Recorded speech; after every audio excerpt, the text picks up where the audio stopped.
Miarabanao indray manaraka ity fandarana tonom-bavaka ity.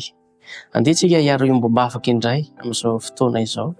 Ary etoana dia raha misy ny fandrenao sy ny etaetanao dia atovy amin'ny fo sy ifantoy ny vavaka izay asandratra fa hamaly ny vavaka ataonao ihany koa ny Andriamanitra. Iaraka hivavaka isika.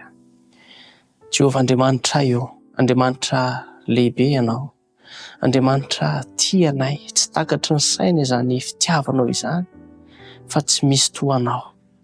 Andriamanitra misaotra noho ny fidiananao anay tsiraray avy, ho mpiara-miasa aminao, ary mbola afaka miaraka eto izay noho ny fahasoavanao sy ny fitahianao ary fanambinanao. Ankehitriny Tompo malala dia mangataka vavaka manokana ny anabavy Marie France. Ianao malala azy amin'ny toerana izay misy azy ihany. Ianao malala ny etaetany, ny any am-potsimilokany sy ireo manodidina azy. Tompo malala, ataovy tsapan'izy ireo fa hainao ny zavatra rehetra ary hainy mino ihany koa ny zavatra rehetra, koa ampitombo ny finoany ao anatin'izany etaeta sy fanindriny izany ka ho tanteraka ny sitraponao.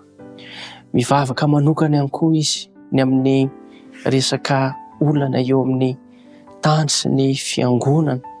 Tompo malalo, anao ny tany sy izay rehetra eo aminy, koa misy manantenao fa hiditra an-tsehatra ianao ka nomana ny tsara indrindra ho azy ireo, ka ny asany maizina izay tsy mifanaraka ny sitraponao dia angatana mba tsy ho tanteraka amin'izany toerana sy tanàna misy azy izany.